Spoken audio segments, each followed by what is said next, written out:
Si on se plonge une semaine dans l'univers des séjours, et quel que soit le séjour, on s'aperçoit réellement que chacun a vraiment son handicap.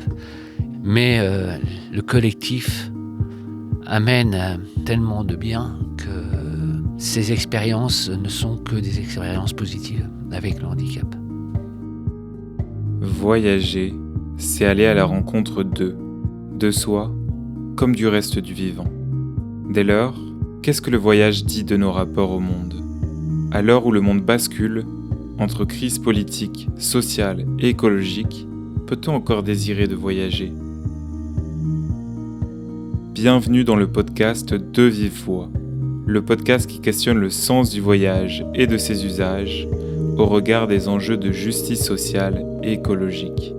Moi, c'est Anthony, et 2 fois par mois, je donne la parole à celles et ceux qui s'interrogent sur la place du voyage dans nos vies et sur ses existences désirables pour aujourd'hui comme pour demain, afin que le voyage ne soit plus un appareil de la destruction du vivant et le miroir de nombreuses injustices et oppressions, mais plutôt un moyen de redéfinir les manières de se rencontrer et faire société.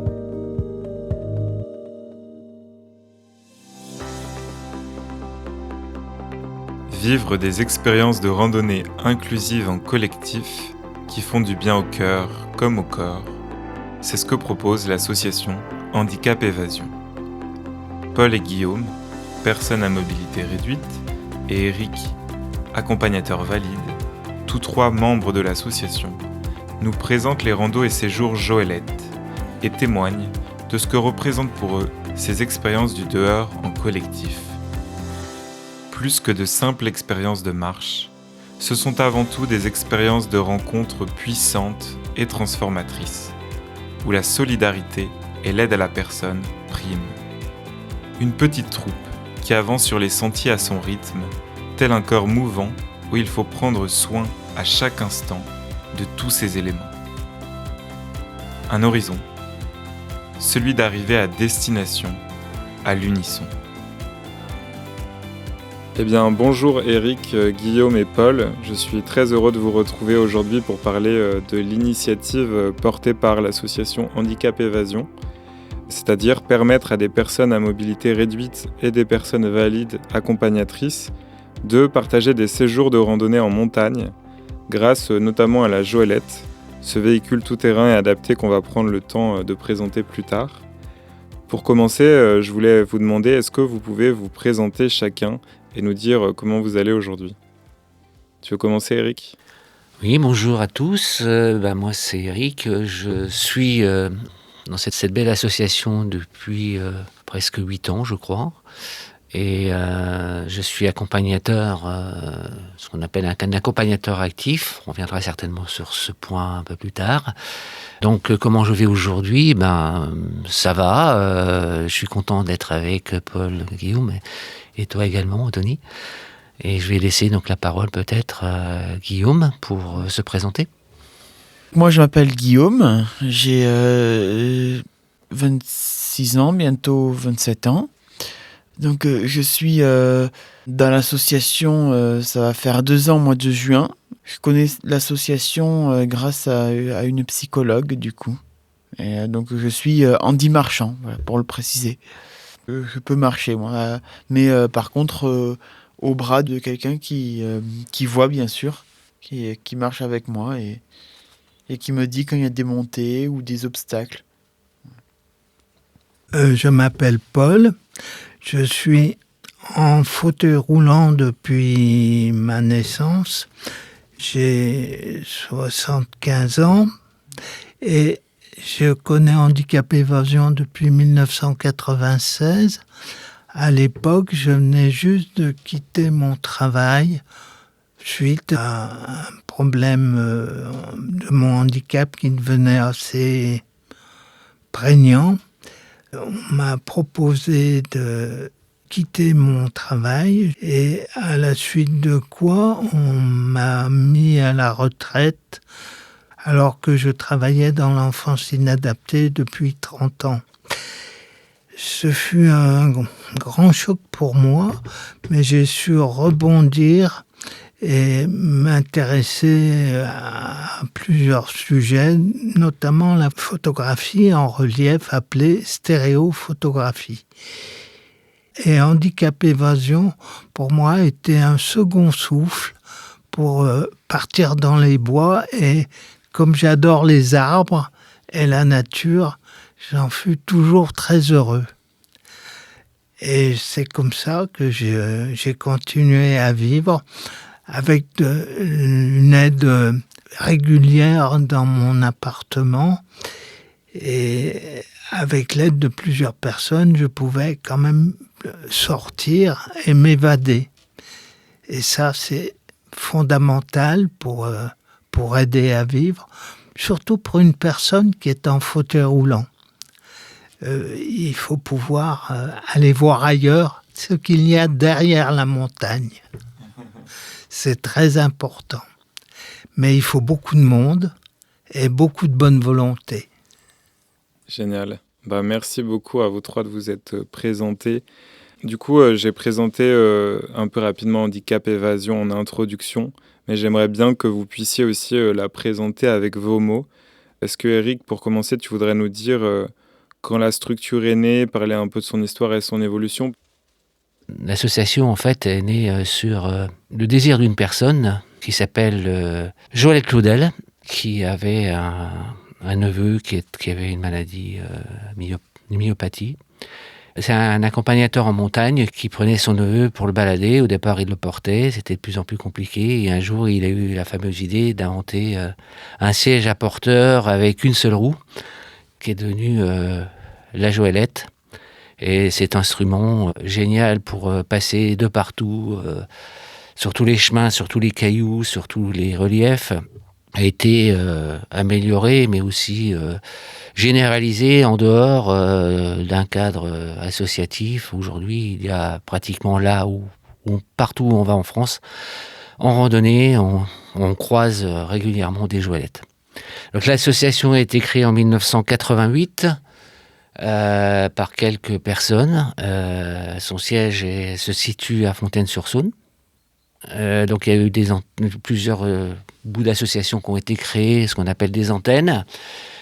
Aujourd'hui, il y a 11 antennes en France, il y a à peu près 1000 adhérents. Les adhérents sont renouvelés régulièrement. Et donc parmi ces adhérents, il y a à peu près 20% de personnes en situation de handicap et 80% d'accompagnateurs. L'association propose chaque année, au niveau national, une vingtaine de séjours en France, dont 2 qui peuvent se dérouler en Corse suivant les années. Régulièrement, donc des séjours d'une semaine, et en Corse, ça serait plutôt 12 jours. Et tous les 2 ou 3 ans, un séjour à l'étranger, comme le Maroc, comme le Québec, comme il y a eu des projets au Népal, des projets un peu plus lointains, et puis dernièrement aussi au Kyrgyzstan. Chaque séjour, en fait, est calibré à peu près de la même manière, c'est-à-dire 20 personnes. Dans ces 20 personnes, 4 personnes en situation de handicap qui ne marchent pas, ce qu'on appelle les passagers Joëlettes. 1 ou 2 personnes qui ont un handicap, mais qui leur permettent de marcher, comme non-voyants ou des problèmes d'équilibre, des choses comme ça, qui ont besoin d'une personne avec eux pour les accompagner, mais qui marchent, qui ne sont pas sur les Joëlettes. Et puis 13 accompagnateurs et accompagnatrices. Ce sont des bénévoles qui vont accompagner l'ensemble de ce groupe et comment conduire les Joëlettes, participer à la vie en collectif, c'est-à-dire l'aide à la personne, l'aide au repas, etc.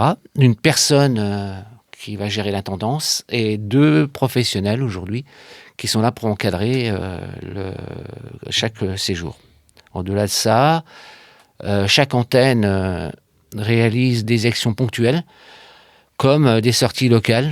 On fait, par exemple, l'antenne du Rhône fait entre une dizaine de sorties locales par an, d'une journée, des mini-séjours de 2 ou 3 jours, mais aussi des actions pour essayer de récupérer des fonds pour l'association.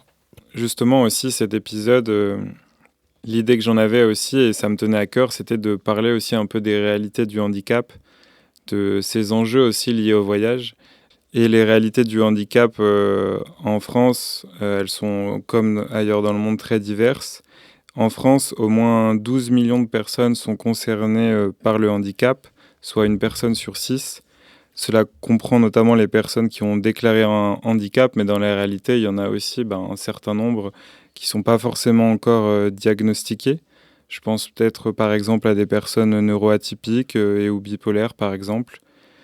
80% des handicaps sont invisibles. Et le chiffre qui me marque le plus, c'est qu'une personne sur 2 sera en situation de handicap au cours de sa vie, de manière temporaire ou durable. Donc plus que jamais, les réalités du handicap, elles nous concernent toutes et tous. Et il existe une grande diversité de handicaps qui sont répartis en 6 familles. Il y a les handicaps moteurs, sensoriels, psychiques, cognitifs, mentaux et les maladies chroniques invalidantes. Et donc, il y a aussi de nombreuses personnes qui sont en situation de pluri-handicap parce qu'elles sont concernées par plusieurs handicaps à la fois. Donc cela implique effectivement une diversité de prise en charge, des réalités diverses au quotidien. Est-ce que Guillaume et Paul, vous souhaitez parler un tout petit peu de votre quotidien et parler un peu de vos handicaps? Oui, Guillaume? Ok, donc mon handicap, donc je suis aveugle de naissance. Et donc avec mon handicap, il m'a été un autre handicap associé qu'on m'a pas diagnostiqué en étant petit, c'est quelques troubles autistiques. C'est pour ça que je me balance, que je fais des trucs avec mes doigts et que des fois j'ai peux avoir quelques pensées qui peut m'agacer, me stresser. Et que j'ai besoin de quelqu'un pour les exprimer, ces pensées, et après comme ça va mieux. Mais et oui, et sinon c'est vrai que comme vu que je peux pas sortir tout seul quoi. Enfin moi je travaille et tout dans les ZAD et tu sais je suis mes parents sont loin, enfin voilà, je reste des fois les week-ends et les week-ends des fois il manque du monde et on peut pas faire de choses en extérieur et c'est vrai que les week-ends alors voilà, j'ai une fois j'ai fait j'étais pas bien, j'avais envie de sortir un peu plus, enfin je savais pas du tout comment faire. Donc du coup, ce que j'ai fait, je vois une psychologue et j'explique mon souci, que en ce moment, je suis pas très bien. Des fois, j'ai besoin un peu plus de sorties le week-end, quoi. Et, euh, et donc du coup, on m'a conseillé cette association. J'ai payé mon adhésion et j'ai fait ma première sortie. Et c'est là où j'ai entendu que c'était super, les éducateurs sont pas les mêmes, il y a d'autres personnes, en fait, moi, ce que j'ai besoin de faire, c'est de voir d'autres personnes que celles des personnes qui sont dans le centre. J'ai besoin de connaître d'autres personnes, en fait. J'ai retrouvé une ambiance qui m'a fortement, manqué, pendant ces derniers temps avant d'être là-bas. C'était l'ambiance des colonies de vacances, un peu. J'ai retrouvé cette ambiance-là avec voilà quand on est un bon groupe, l'ambiance aussi c'est ce qui est important et voilà, ça m'a permis de marcher et de me vider la tête et de me dire voilà, je suis pas dans ce foyer où des fois il y a des conflits, ça se prend la tête pour un oui, pour un non, ouais, j'ai besoin de sortir un peu de ça et de voir d'autres personnes et pour me vider la tête surtout. Après, quand je rentre, je suis bien, je suis calme, je suis sûr de reprendre une bonne semaine de travail. Alors, je travaille aussi à l'ESAD, donc dans un centre adapté pour le travail, où justement je travaille pour plusieurs entreprises. Voilà. Ouais, ça te permet de trouver un équilibre qui t'est nécessaire, quoi. Oui. Ok, génial, merci. Est-ce que, Paul, tu veux nous parler de ton côté aussi de tes réalités? Moi, je vais vous parler plutôt de la relation interpersonne qui est très importante parce que beaucoup de personnes qui subissent un handicap, quelle qu'en fût la forme, ont du mal, je dirais pas à une intégration, mais à faire valoir son existence, sa façon de faire et sa façon de voir. Et il faut chaque fois essayer de se faire comprendre. Parce que jusqu'à présent, on avait l'habitude de laisser la personne handicapée dans son milieu original, c'est-à-dire un milieu que je dirais médical ou approchant.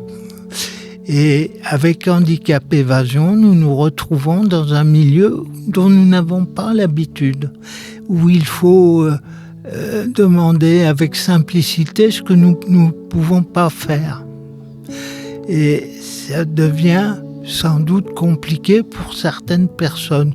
Moi, j'ai surmonté beaucoup de difficultés. Donc, une difficulté de plus ou une difficulté de moins, oui, de toute façon, elles sont là. Donc, il faut mieux les affronter avec un sourire et se dire qu'on arrivera au bout. Donc, être dans la nature, pour moi, me paraît fort important, parce que autrement, nous ne pouvons pas la toucher. En tant que personnes qui subissons un handicap, nous sommes dans un milieu qui est formaté.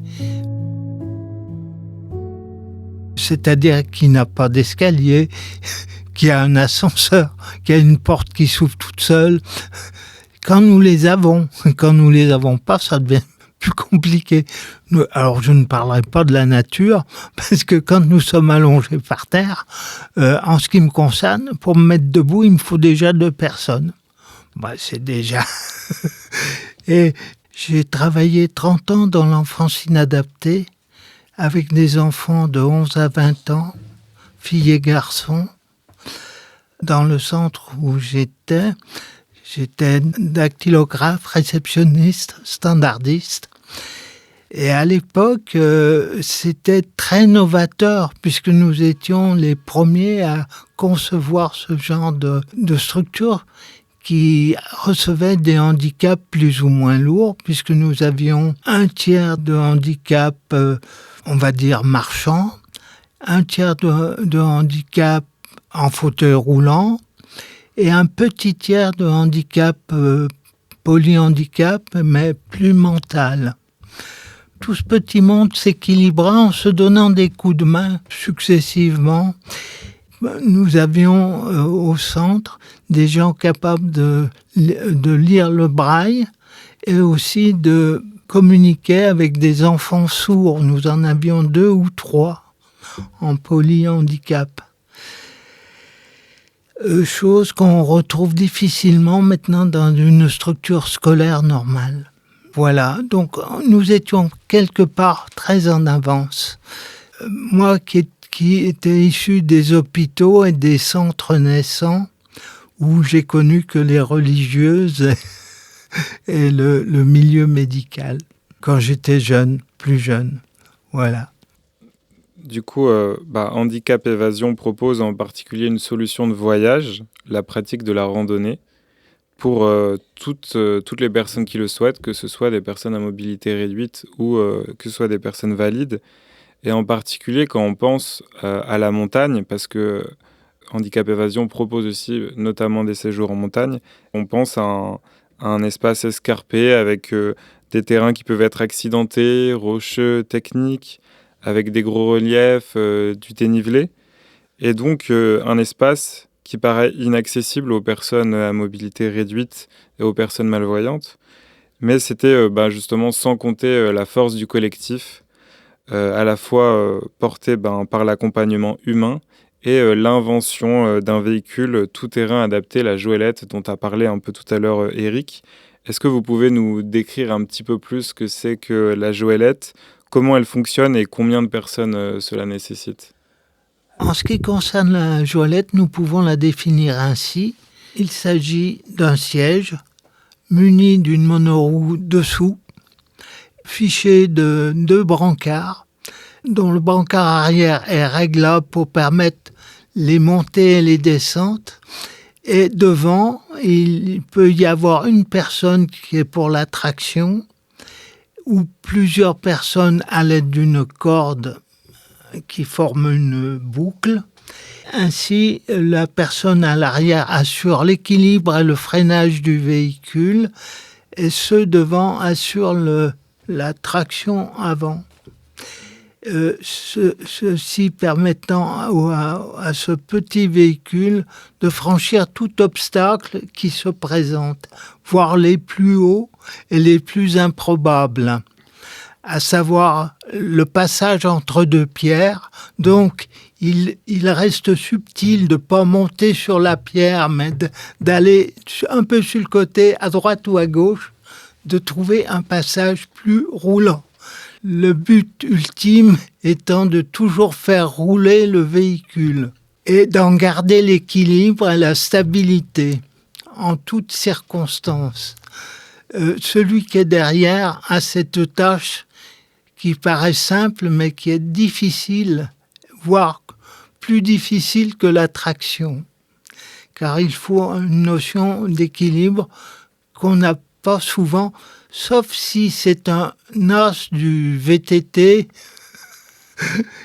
Pour moi, ça me paraît toujours improbable, puisqu'avec Joël, que j'ai connu en 1996, où il commençait juste à ouvrir l'association à plusieurs personnes.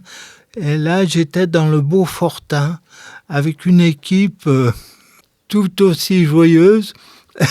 Moi, j'étais impressionné par ce que nous pouvions faire. J'étais prêt à dormir dans des conditions inconfortables, ça me posait aucun problème. Alors que beaucoup de personnes handicapées avec lesquelles j'ai pu en parler, ça les effrayait littéralement. Alors que moi, j'étais toujours partant dans plein de choses. Quand on affronte un passage de champ plein de bosses, c'est quand même assez rude. Bien que la Joëlette fût munie d'amortisseurs de mobylettes ou de vélos maintenant très performants. Voilà, donc il faut être un petit peu casse-cou et aimer avoir un sens de l'aventure. Ah, mais c'est hyper intéressant de savoir justement comment ça fonctionne et aussi la nécessité que tout le monde s'adapte en fait aussi à la Joëlette, au terrain, etc. Donc ça repose beaucoup sur ce collectif et comment il se coordonne. Donc on va pouvoir aussi pas mal en parler. Il y a plusieurs types d'expériences qui sont proposées par Handicap Évasion. Il y a notamment les randonnées à la journée pour découvrir aussi l'expérience. Et il y a des séjours en montagne d'une semaine ou plus. Est-ce que Eric, dans un premier temps, tu veux nous donner un peu plus d'informations sur ce premier type d'expérience, celle à la journée ? Oui, les expériences à la journée, ce qu'on appelle les sorties à la journée, vont dépendre en fait de chaque antenne, mais l'objectif de ces sorties à la journée sont en premier lieu la possibilité de connaître l'association. C'est-à-dire que là, on ouvre l'association à différentes personnes, des personnes qui ne la connaissent pas, des personnes qui la connaissent, mais avec pour objectif réellement de faire connaître cette association et de faire connaître la Joëlette et de faire les premières pratiques de Joëlette avec pour ambition de conclure par un séjour. Alors c'est pas toujours le cas, c'est rarement le cas, c'est-à-dire que beaucoup de personnes ne font que des sorties à la journée parce que pour des problème d'emploi du temps, parce que c'est quand même quelque chose, comme le disait Paul tout à l'heure, d'assez rude. Il est vrai, par contre, que ceux qui ont vécu des séjours, généralement, reviennent jusqu'au jour où, physiquement, peut-être, ils ne peuvent plus. On vieillit, tout le monde vieillit. Aujourd'hui, par exemple, Guillaume l'a vu que comme expérience que des sorties à la journée. Ça fait 2 ans qu'il est avec nous. Petit à petit, là, il va, comme il l'a dit tout à l'heure, il va faire 2-3 jours en séjour. On espère peut-être que dans 1 an, il va faire un séjour complet. Chacun va à son rythme. Mais voilà, c'est ça aussi les sorties à la journée, c'est de faire réellement découvrir l'association et de partager ce plaisir de randonner ensemble, tous ensemble, quelle que soit la différence que l'on peut avoir.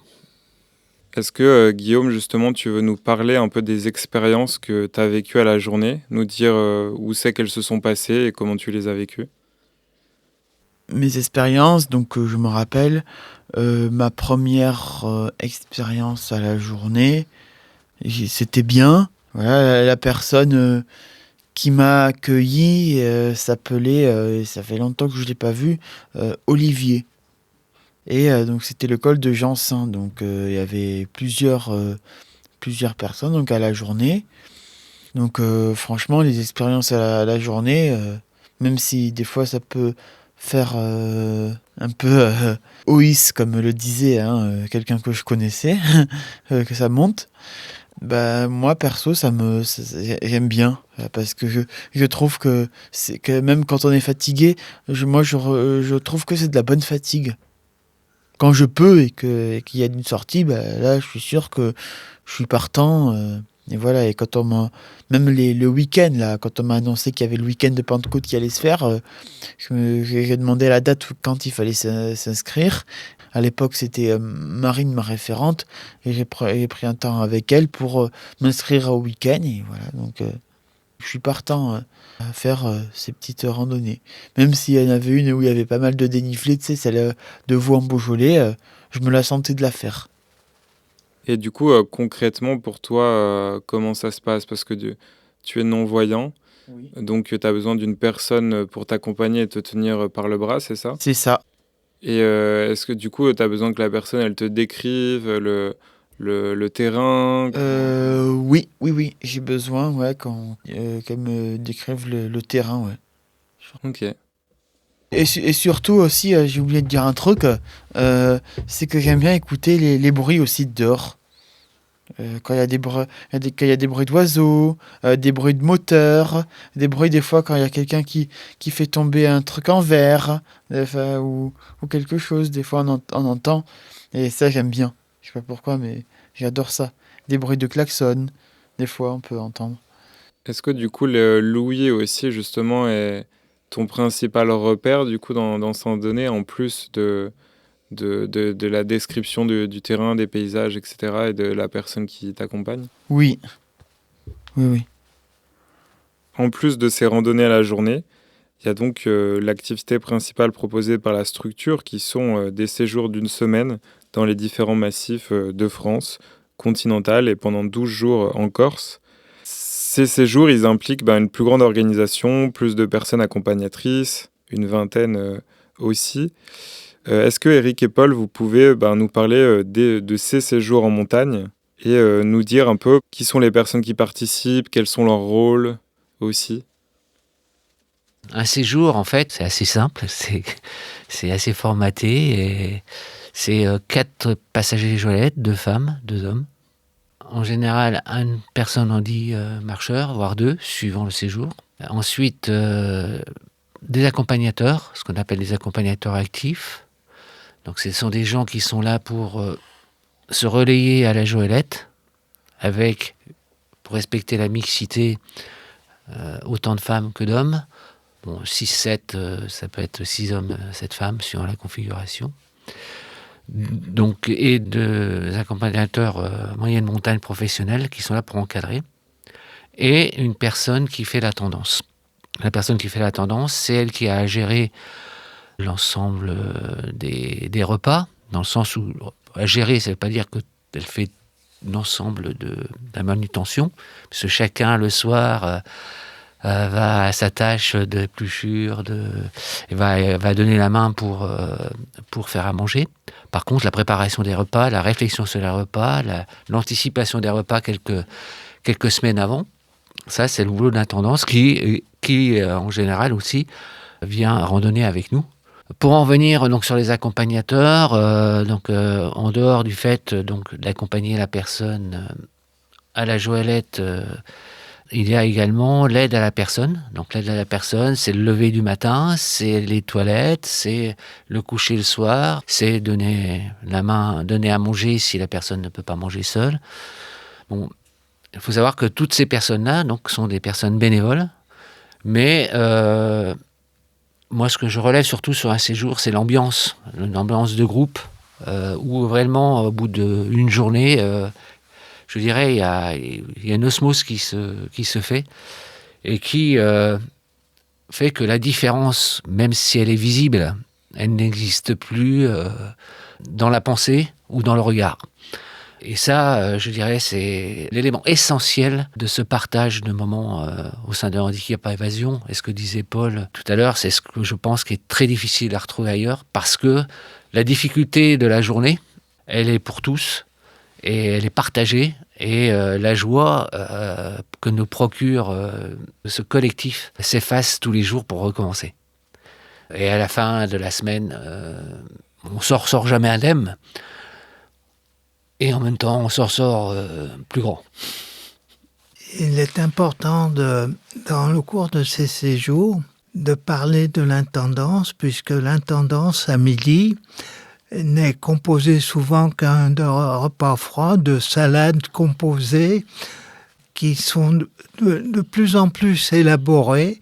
Donc il faut déjà avoir une bonne base en cuisine pour faire évoluer toutes ces salades composées qui sont transportées dans des Tupperware et qui sont confiées au bas de l'âne.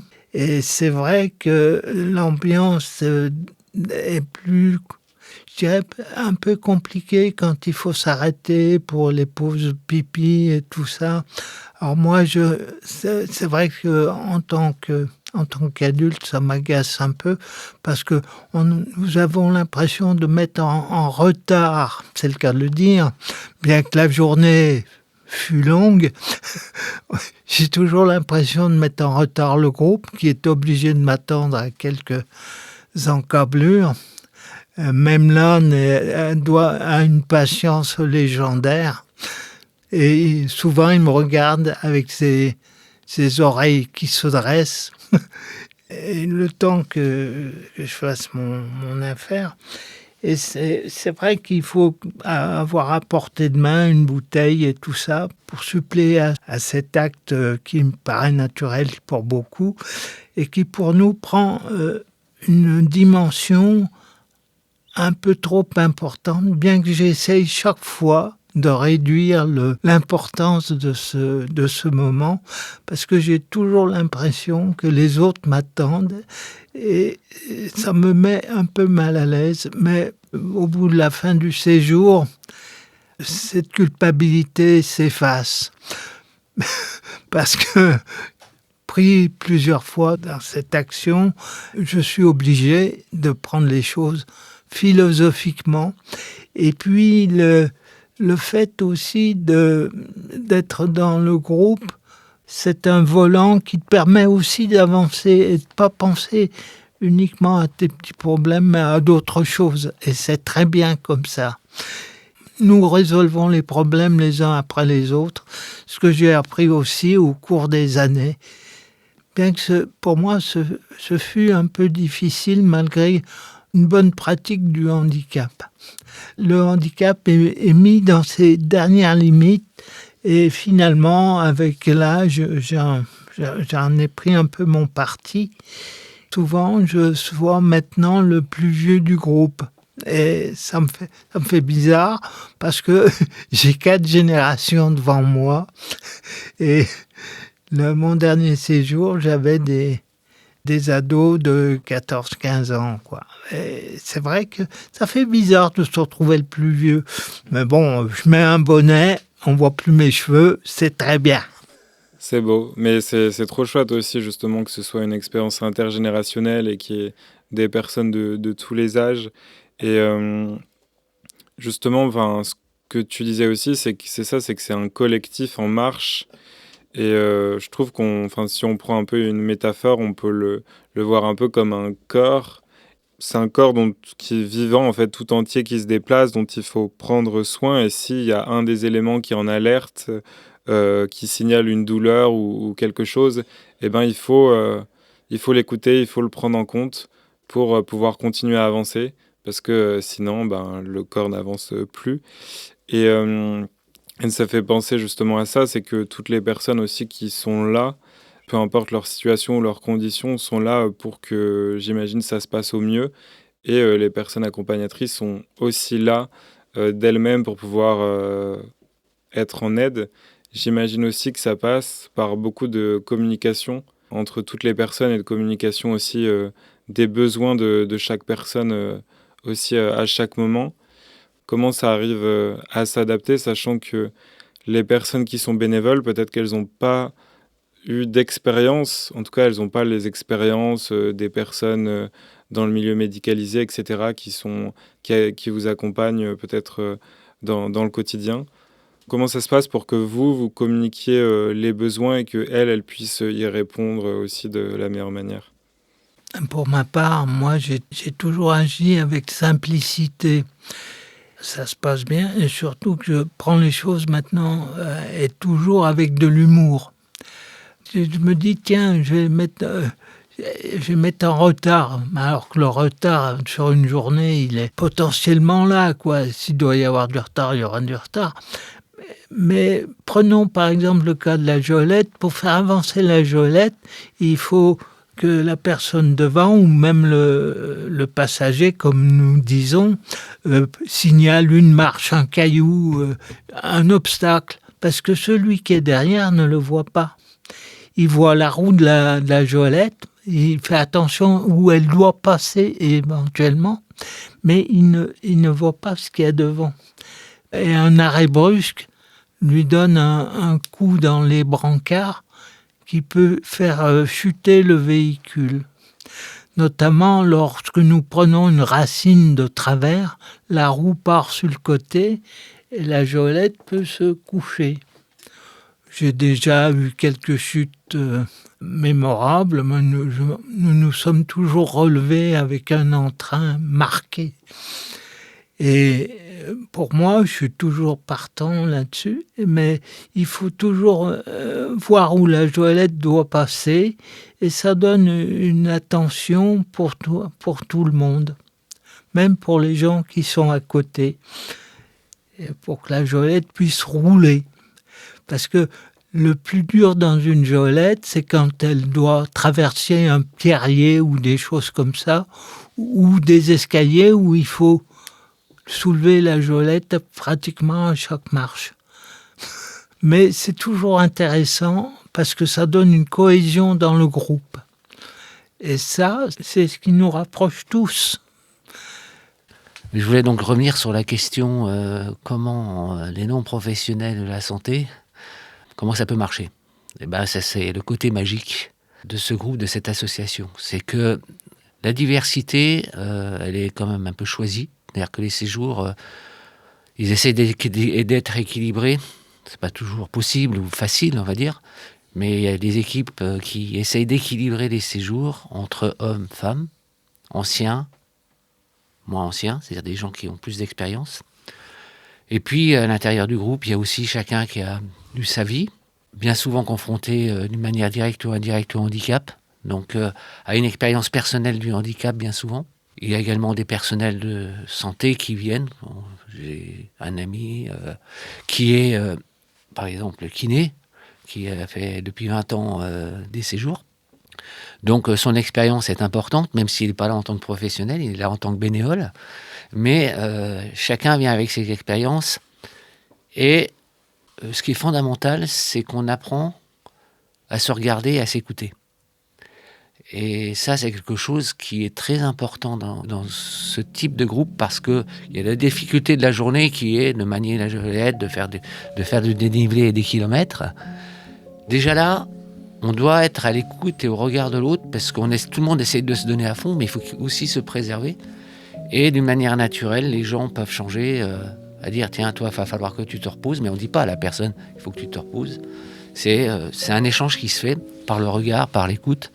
Et c'est la même chose pour l'aide à la personne, où moi j'y suis venu avec des pincettes parce que je ne connaissais pas, parce que j'avais peur de gêner, parce qu'il y a l'intimité de la personne en face qu'il faut respecter.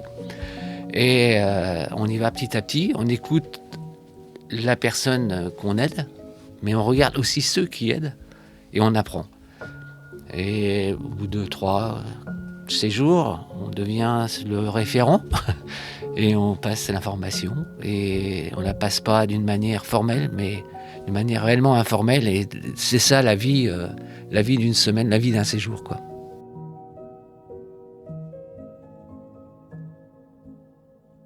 Donc on a parlé justement de collectif. Dans les deux cas, que ce soit les randonnées à la journée ou les séjours en montagne sur une semaine, ce sont des expériences conviviales qui permettent aussi de rompre l'isolement social. Et cet isolement, en fait, il concerne tout le monde.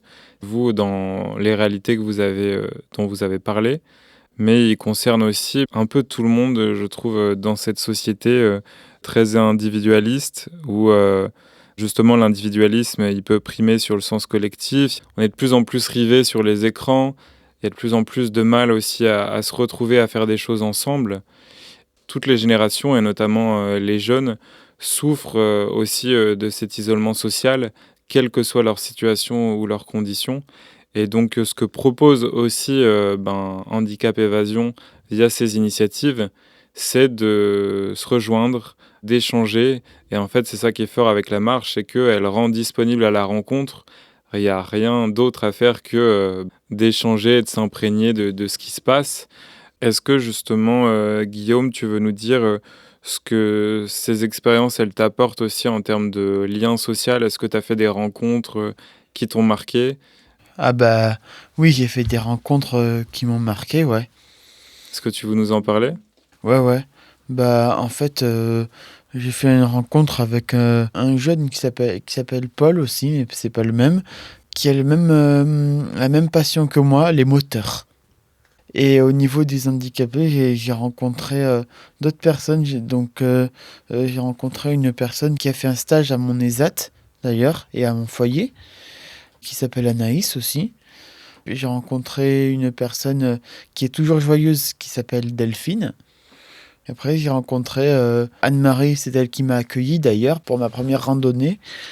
Et une autre personne qui s'appelle Jerry.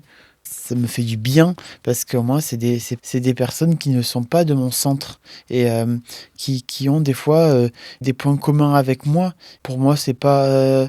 c'est rare que ça en fasse, quoi. Il y a plus de gens, des fois, des fois, ils me disent, il faut pas t'intéresser à ça, et ça me plaît pas. Donc, franchement, la rencontre avec la marche, c'est un peu... Enfin, j'oublie un peu mes soucis, voilà, quoi, c'est... Et j'ai même un contact aussi avec une personne qui s'appelle Anne-Sophie. C'est une personne, je vois un peu comme un peu ma tante de Toulouse, c'est un peu pareil. Son mari, il a le Parkinson. Donc voilà, c'est quelqu'un qui était venu me chercher à une rando et on va peut-être se revoir, un de ces quatre. Ça, c'est aussi des belles rencontres. Voilà, et c'est ça m'apporte du bien. Et je trouve que Handicap Évasion, je considère un peu comme une deuxième famille, en fait. Je trouve que c'est une deuxième famille qui est là aussi dans des cas de besoin, quoi. Ça, c'est ce qui me vide la tête. Guillaume a parlé de ce que ça lui apportait, mais moi je voulais parler de ce qu'apporte aussi Guillaume. Le handicap qu'il a est un handicap un peu particulier, qui n'est pas celui des non-marchants, mais celui des personnes qui peuvent marcher. Guillaume marche très bien. Moi, je suis toujours épaté de voir tous les obstacles qu'il peut passer seul, même s'il est un peu guidé.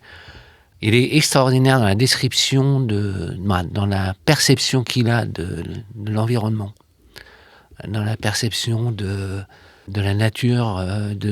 Il va reconnaître les bruits d'une voiture en sachant la marque de la voiture. Et puis, il a une gaieté parce qu'il aime la musique. Il est extraordinaire en termes de musique. Il entend 3 notes, il sait ce que c'est.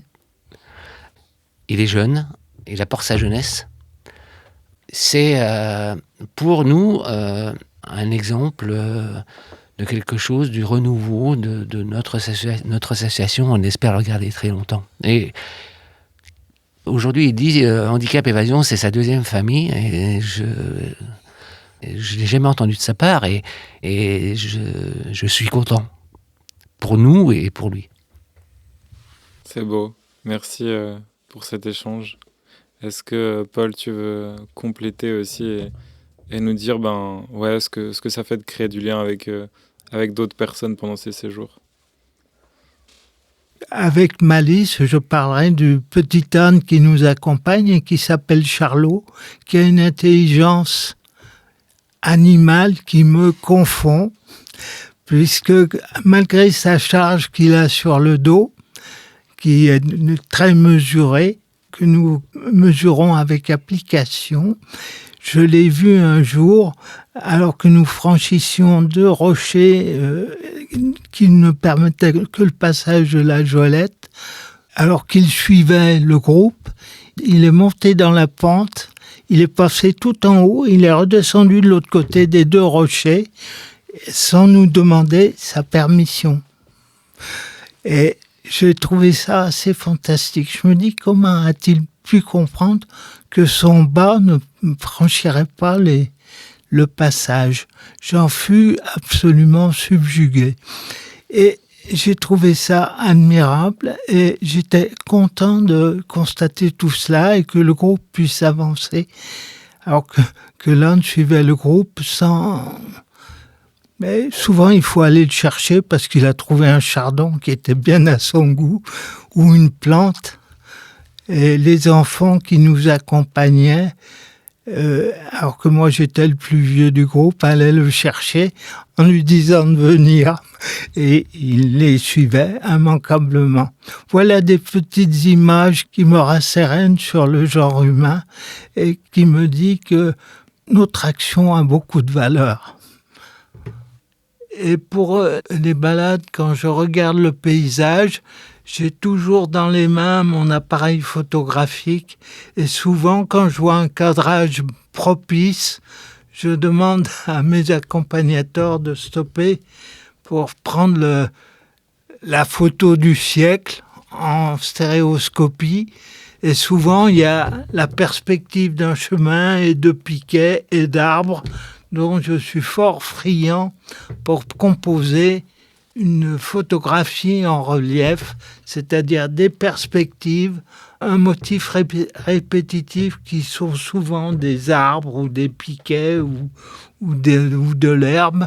Et je regarde cette nature avec toujours un émerveillement de photographe, mais aussi de naturalisme. Et j'aime bien les arbres. Donc, je vois là que je ressemble à un petit Gaulois, puisque les Gaulois aimaient bien les arbres, surtout les druides, avec les chênes, qui étaient le lien entre la terre et le ciel.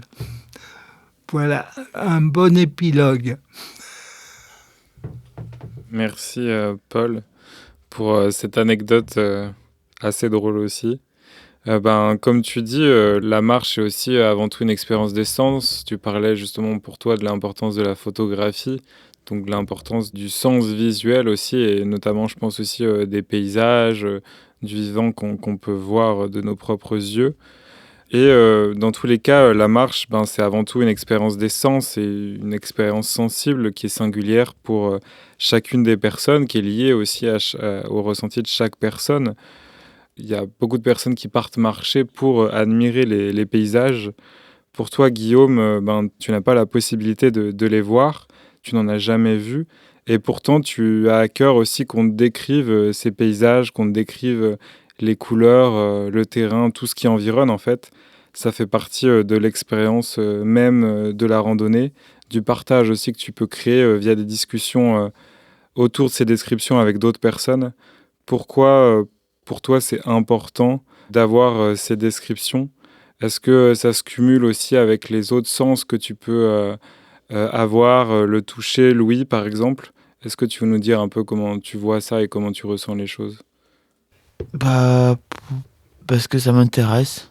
Et, voilà, j'aime toujours quand les personnes me décrivent ce qui m'entoure. Comme ça, moi, j'ai une vision de comment c'est. Comment ça se passe du coup? Comment tu imagines un peu les choses? Une fois, j'avais vu, il y avait une personne qui avait vu des animaux. Donc, par exemple, qui avait caressé un cheval, je crois. Une fois, donc elle m'a amené.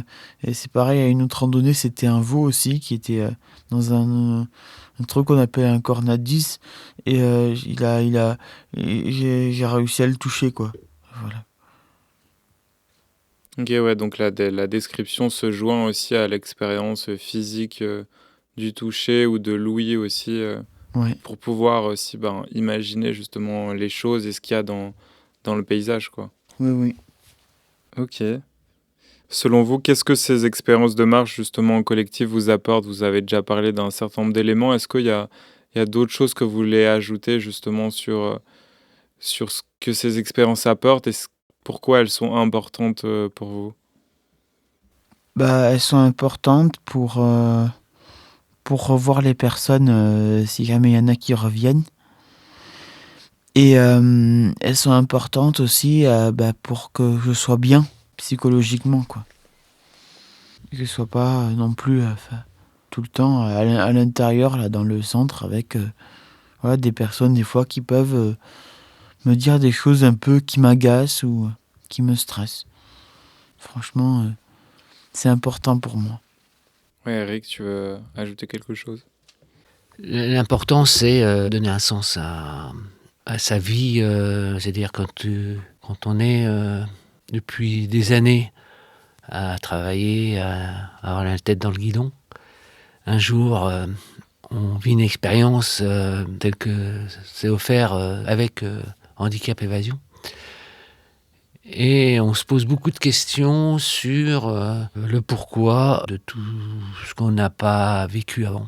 Moi, je sais ce que ça m'a apporté, c'est de donner réellement du sens à ma vie et d'avoir un raisonnement complètement différent sur le handicap que je connaissais par ailleurs, mais que je vivais d'une manière négative, dans le sens où je trouvais ça injuste pour les personnes à qui ça arrivait, en particulier une personne à qui je pense.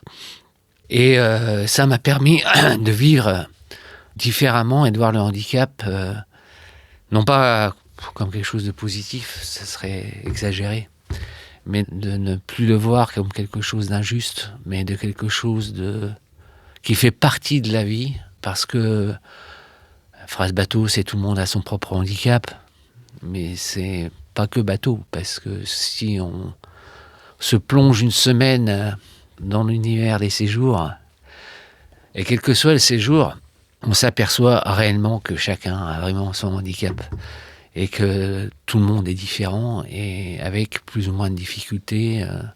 Mais le collectif amène tellement de bien que ces expériences ne sont que des expériences positives avec le handicap.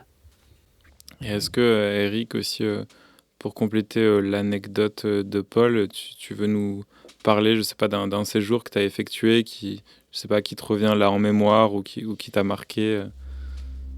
C'est pas un séjour obligatoirement HCE, c'est un autre séjour.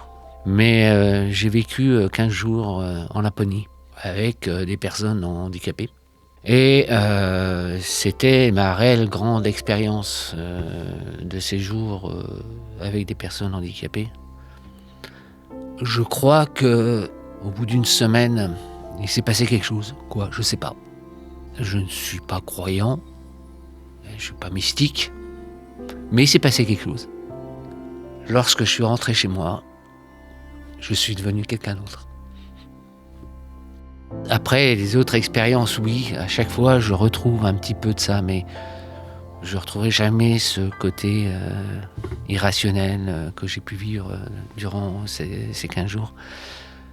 Mais il n'y a pas réellement de séjour particulier. Il y a des moments particuliers dans un séjour, mais il n'y a pas un séjour particulier. Chaque séjour offre bien sûr l'immensité des paysages. Ça, on est en France, on a quelque chose de fabuleux. Quand on marche, on prend le temps de regarder les moindres détails. C'est l'avantage de la randonnée. Donc voilà, et chaque séjour, c'est des personnes, en particulier des personnes en situation de handicap. Mon ami Paul, là, qui est à côté de moi, qui à chaque fois me surprend par ses discours et ses mots, mais aussi d'autres personnes avec un handicap plus ou moins lourd et qui, à chaque fois, je me dis comment ils font pour vivre tous les jours. Et quand on le partage avec eux, on oublie ça très rapidement parce qu'on vit avec des personnes. Et voilà, donc les paysages, les personnes, les instants et la pensée qui est importante aussi Parce qu'il y a un moment où on se retrouve tout seul le soir, lors du bivouac, où on a besoin de temps pour intégrer et à la fin des séjours, quelques jours pour se remettre dans la vie normale, dite normale, mais c'est pas celle qui est la plus obligatoirement plaisante.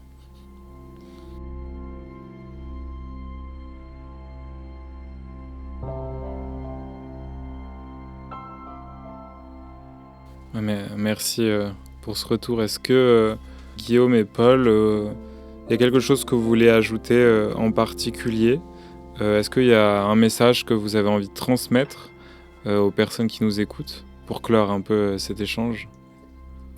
En quoi l'association Handicap Évasion est novatrice dans notre société qui s'est profondément transformée ces dernières années ? C'est qu'elle force chacun de nous à penser que nous sommes plus ou pas des consommateurs. Un consommateur n'est pas sommé d'être con. Et Handicap Évasion nous apprend peut-être cela avant tout ce que nous pouvons vivre dans le quotidien. Puisque dans notre quotidien, il est vrai que nous sommes intégrés à notre société dite de consommation. Et lorsque tu quittes tout pour aller dans la nature, tu changes de personne. Donc, quelque part, tu n'es plus consommateur puisque tu vis avec peu de choses. Il faut vivre avec peu de choses, c'est-à-dire les vêtements qu'on a dessus, qu'on garde peut-être une semaine, et qu'on dit quand il y aura de l'eau, il faudra peut-être trouver un moyen de se doucher. Et des fois, il s'agit que d'un ruisseau où, avec un peu d'eau froide, on essaye de se laver. Et dans quelques balades du Haut-Vercors, souvent, il n'y avait que quelques sources dont notre accompagnatrice connaissait parfaitement les lieux, parce que quand elle était petite, avec son grand-père, elle courait après les vaches et elle connaissait les sources et les moyens d'aller puiser de l'eau. Voilà. Ce que j'ai connu aussi, ce côté remarquable d'Handicap Évasion, c'est-à-dire se détacher du quotidien.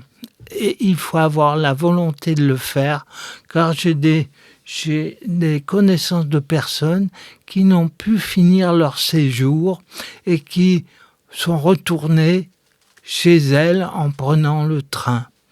Donc, Handicap Évasion, il est vrai, n'est pas fait pour n'importe quel handicap.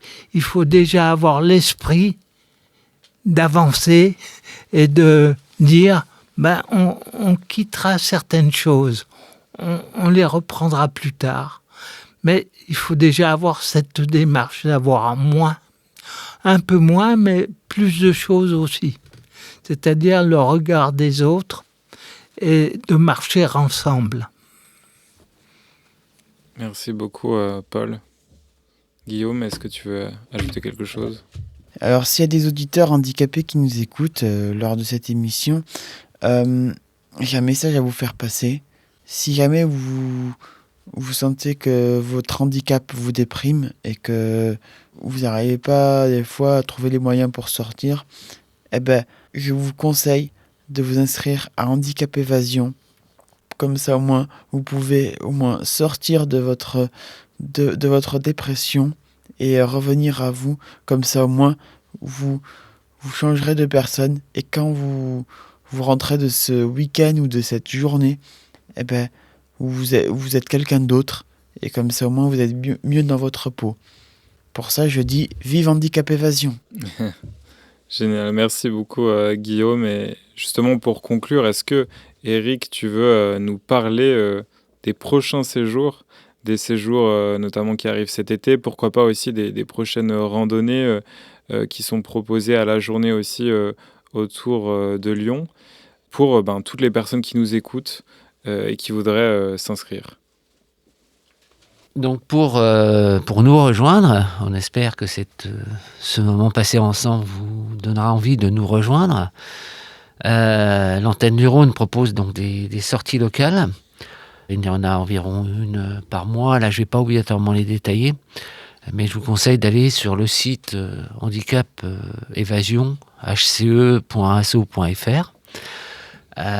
Et en allant rechercher sur l'antenne du Rhône, vous allez retrouver le programme en première page de l'antenne du Rhône, le programme des sorties locales.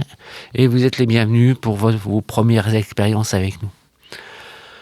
Pour ce qui est des séjours, il est vrai que nous avons des difficultés actuellement, mais depuis quelque temps, à trouver de nouveaux accompagnateurs. On réussit à faire le plein chaque année, mais on fait beaucoup d'appels. Il y a déjà des séjours qui commencent, mais on va se situer vers le mois de juin, où on a 2 séjours qui ne sont pas remplis actuellement en Corse. Donc Corse du Nord, Cap Corse, et Corse du Sud, donc de 12 jours. Je vous conseille bien sûr de faire une petite sortie locale avant pour voir ce qu'est la Joëlette.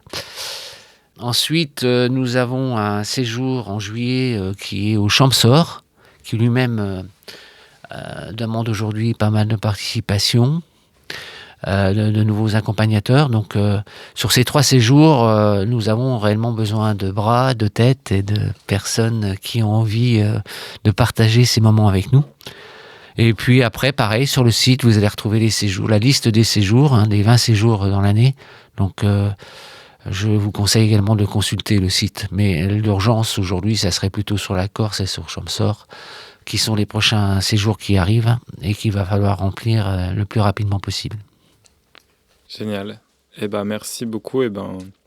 J'espère que ça va inspirer les personnes qui nous écoutent pour se lancer et pour vous rejoindre. Écoutez, merci beaucoup à vous 3 pour ce témoignage puissant et beau autour de la force d'un collectif en marche qui s'adapte aux singularités de chacun et de chacune pour le bonheur, le bien-être et l'émancipation de toutes et tous. Merci beaucoup pour ce témoignage, c'était très riche, très intéressant. J'ai passé un très bon moment. Je vous souhaite de passer une belle soirée et je vous dis à bientôt. Merci Anthony. Avec plaisir. Si tu as apprécié cet épisode, n'hésite pas à le partager autour de toi et à ajouter 5 étoiles sur ta plateforme d'écoute. Ton soutien m'est précieux.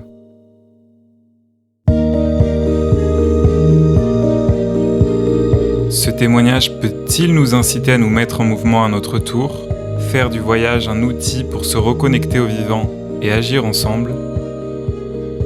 Un nouveau départ nous attend. Alors, faisons le premier pas.